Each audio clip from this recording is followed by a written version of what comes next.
So welcome to the new week. I still have squirrel problems, so I've been trying to secure it better in here. I tied up some holes over there on the top.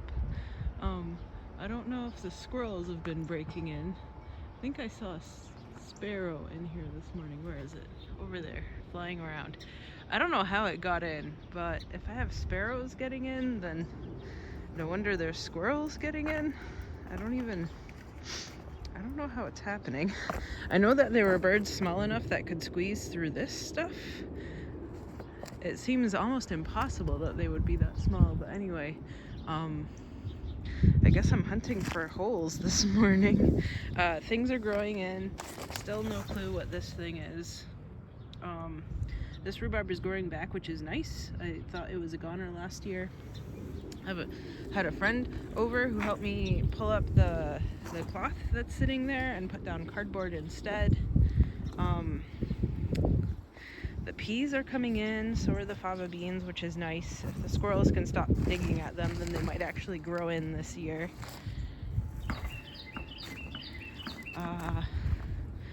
What else? I feel bad for that poor little sparrow. Let's try to figure out how he got in. I don't even know.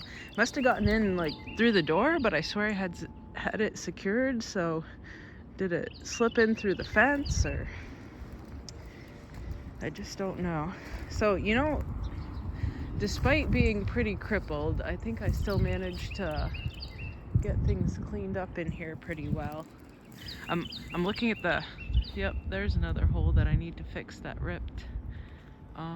Because there's string on the stakes over there that I've been picking it off of instead of pulling new twine.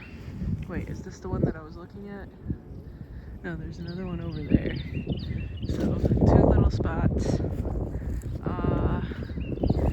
What else? And we'll figure out how well this is going, right, when it rains next week, when this net is heavier and it pulls on itself again.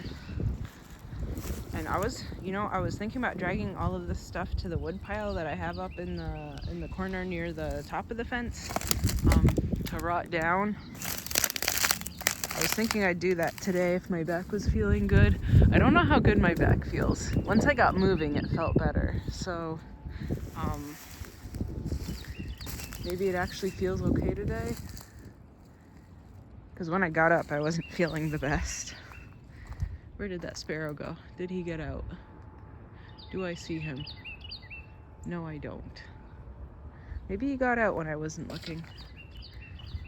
Okay, maybe fix that one.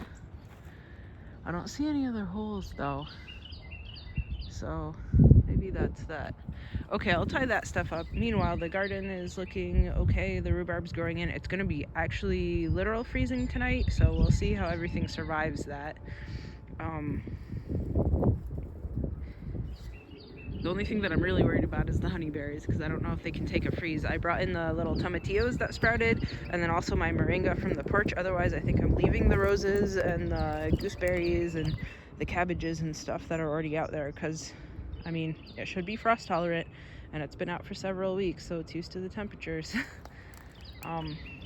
Oh, and the neighbor came over. I asked him if he wanted some sorrel, because there was so much sorrel here last year, right?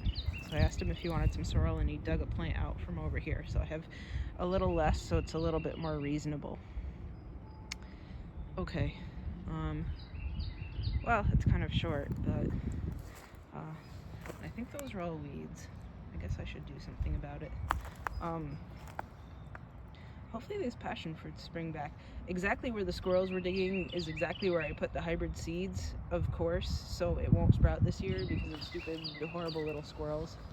Oh, and there's the monstrosity. They're building those houses like 5 feet away from each other, and they're calling it single-family homes, even though, I mean, they're pretty much condos being that close to each other, but whatever.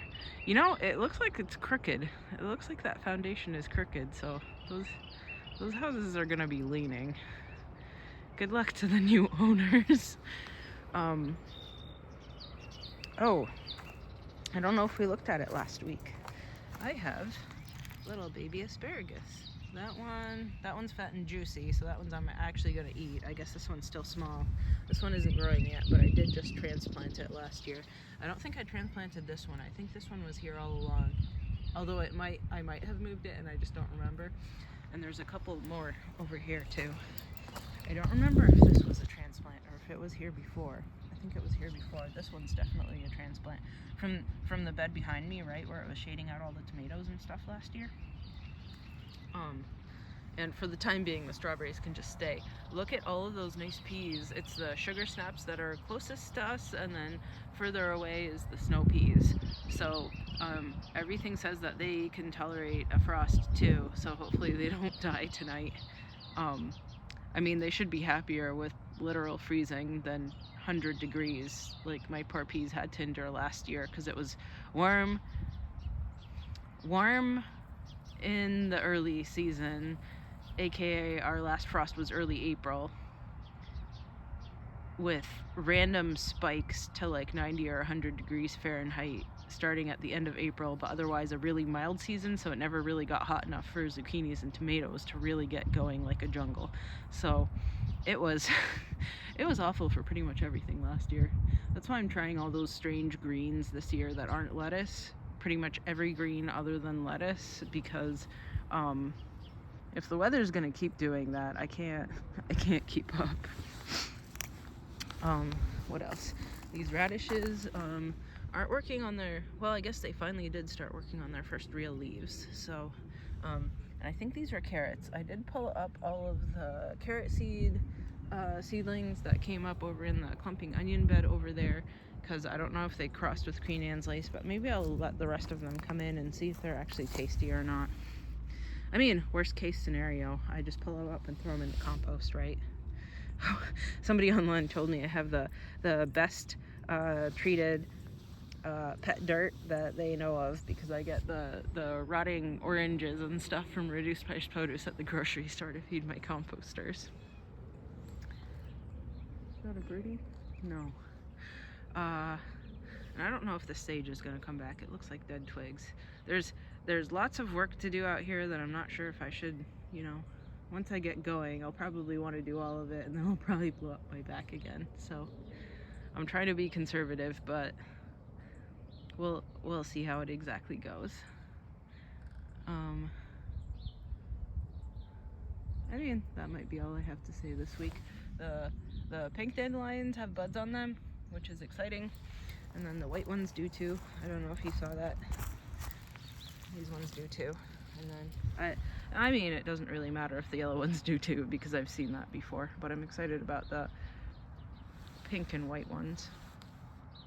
Oh, and some of my mint started coming in already too, which I'm excited about. This mint. Okay. Ooh, maybe some of the ferns started coming in too. I see a couple little curlicues there. Okay, so I'm gonna tie up the bird net a little bit and then go back in. It's kind of cold out this morning, so I not only have a hoodie but a jacket on too. I think it was like 38 or 40 last night, so it's only 42 right now. Okay. Oh, that's what I wanted to say. My strawberries are blooming. The pink blooming ones that I got last year. I don't know if they're getting pollinated right now, but I'm excited to see the blooms. So that one at least is blooming, and I know I have a couple more of that variety around here. I haven't checked to see if they're blooming or not, but still pretty exciting. Okay, time to do a little work, and then I'll hop back in to warm up again. Okay, bye, till next week.